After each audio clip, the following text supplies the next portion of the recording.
Dubai के Jumeirah Emirates tower hotel के कमरा नंबर 2201 में श्रीदेवी ने 24 फरवरी यानी गुरुवार की दोपहर को चेक इन किया। इसके बाद अगले 48 घंटे तक वो अपने कमरे में ही अकेली रहीं, एक बार भी बाहर नहीं निकलीं। कमरे से बाहर निकली तो बस उनकी मौत की खबर। ये खबर भी एक डॉक्टर ने दी। होटल के बाथटब में श्रीदेवी को बेहोशी की आलम में देखने के बाद उसी डॉक्टर ने सबसे पहले बताया कि उनकी मौत हो चुकी है। वजह बताई कार्डियक अरेस्ट, लेकिन 48 घंटे बाद पोस्टमार्टम रिपोर्ट मौत की वजह बाथटब में डूबना बताती है। पुलिस ये जानना चाहती है कि ये डॉक्टर की गलती है या फिर कहानी कुछ और है। श्रीदेवी की मौत की इतनी सारी जो वजहें सामने आईं, उसे लेकर किसी नतीजे पर पहुंचने से पहले दो अहम चीज़ जान लीजिए। पहली ये कि दुबई पुलिस ने साफ कर दिया है कि श्रीदेवी की मौत एक हादसा है, कोई साजिश नहीं। और दूसरी ये कि फिर भी उनकी मौत की जांच की जाएगी। इस बारे में उनके तमाम करीबियों से पूछताछ होगी। उनके पति बोनी कपूर से तो रविवार और सोमवार को दुबई पुलिस ने पूछताछ भी की है। श्रीदेवी की मौत की जांच दुबई पुलिस से लेकर दुबई पब्लिक प्रोसिक्यूशन को सौंप दी गई है। अब आइए जानते हैं कि आखिर 24 फरवरी यानी शनिवार को दुबई के जुमेरा एमिरेट्स टावर होटल के कमरा नंबर 2201 में हुआ क्या था। दरअसल श्रीदेवी इस होटल में 2 दिन पहले ही आई थीं। इससे पहले वो दुबई के करीब रसल खेमा में थीं। वहां उनके पति बोनी कपूर के भांजे की शादी थी। शादी के बाद बोनी कपूर और उनकी छोटी बेटी मुंबई लौट आए थे, जबकि श्रीदेवी दुबई में रुक गईं। दुबई में श्रीदेवी की बहन भी रहती हैं। होटल स्टाफ के मुताबिक श्रीदेवी 48 घंटे तक होटल के अपने कमरे से बाहर नहीं निकली थीं। इस दौरान वो लगातार अकेली थीं। उधर बोनी कपूर भारत लौटने के बाद लखनऊ चले गए थे, जहां इन्वेस्टर समिट थी। लखनऊ से लौटकर वो फिर मुंबई आए। मुंबई में उनके एक दोस्त शेट्टी का जन्मदिन था। इसके बाद 24 फरवरी को दोपहर की फ्लाइट से वो वापस दुबई जाते हैं। उनके दुबई आने की खबर श्रीदेवी को नहीं थी। देर शाम वो होटल पहुंचकर श्रीदेवी को सरप्राइज देते हैं। इस बीच लगभग उसी वक्त बोनी कपूर के भाई संजय कपूर दुबई से मुंबई लौट रहे होते हैं। उनकी भी श्रीदेवी से कोई मुलाकात नहीं होती है। अब होटल के कमरे के अंदर की दो कहानी है। एक कहानी कहती है कि बोनी कपूर पहले होटल पहुंचते हैं, श्रीदेवी से कुछ देर तक बात करते हैं और फिर श्रीदेवी को बाहर डिनर पर ले जाने के लिए तैयार होने को कहते हैं। इसी के बाद श्रीदेवी बाथरूम में जाती हैं, मगर जब 15 मिनट तक दरवाज़ा नहीं खुलता तो वो आवाज़ देते हैं। फिर भी दरवाज़ा नहीं खुलता तो धक्का देकर दरवाज़ा खोलते हैं। श्रीदेवी अंदर बाथटब में बेहोश पड़ी थीं। इसी के बाद बोनी कपूर पहले अपने एक दोस्त और फिर पुलिस को फ़ोन करते हैं।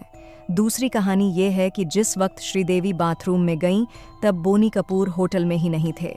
श्रीदेवी ने रूम सर्विस को फ़ोन कर पीने का पानी मंगाया था। इसके बाद वो बाथरूम में चली गईं। कुछ देर बाद जब होटल का स्टाफ पानी लेकर आया तो काफ़ी बेल बजाने पर भी जब दरवाज़ा नहीं खुला तो वो खुद ही कमरे में आ गया। इसके बाद में उसने पाया कि श्रीदेवी बाथटब में बेहोश पड़ी हैं।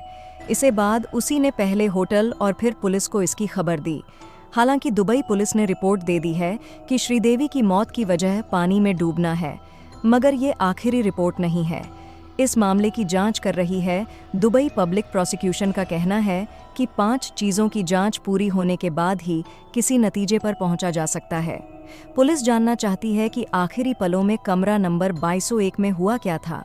श्रीदेवी ने अल्कोहल खुद लिया या किसी ने जानबूझकर ज्यादा दे दी? बाथटब में पानी लबालब कैसे भरा था? बाथटब में श्रीदेवी को बेहोश देखने के बाद बोनी कपूर ने पुलिस या होटल स्टाफ को फ़ोन करने की बजाय अपने दोस्त को सबसे पहले फ़ोन क्यों किया? हालांकि दुबई पुलिस श्रीदेवी की मौत को हादसा तो बता रही है, लेकिन ये किसी की साजिश थी, ये साफ भी है और नहीं भी। श्रीदेवी के तुरंत मरने के बाद उनकी बेटी जानवी कपूर लगातार फिल्में करने लगी। ऐसा हो कि जैसे उनके साथ कुछ बिता ही ना हो। कई लोगों का मानना है कि श्रीदेवी की मौत उनकी बेटी और पति ने करवाई है। इस थ्योरी में थोड़ा दम भी है, मगर सच क्या है अभी तक सामने नहीं आया।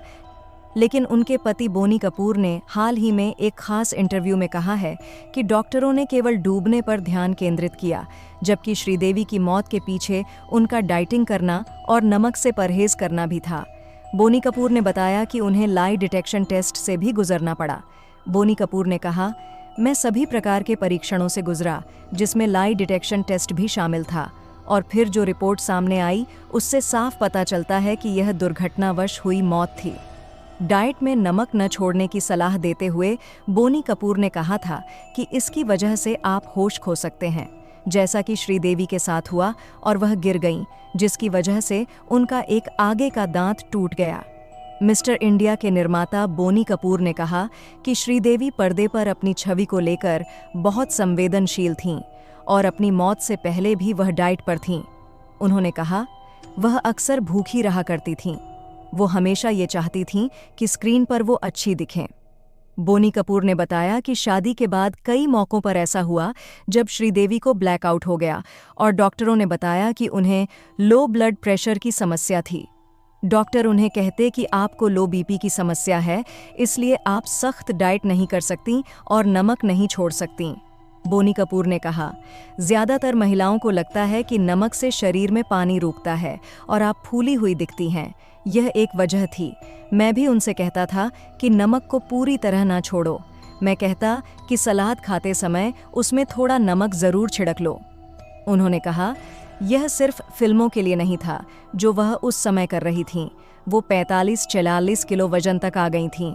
आप इसे फिल्म इंग्लिश विंग्लिश में भी देख सकते हैं।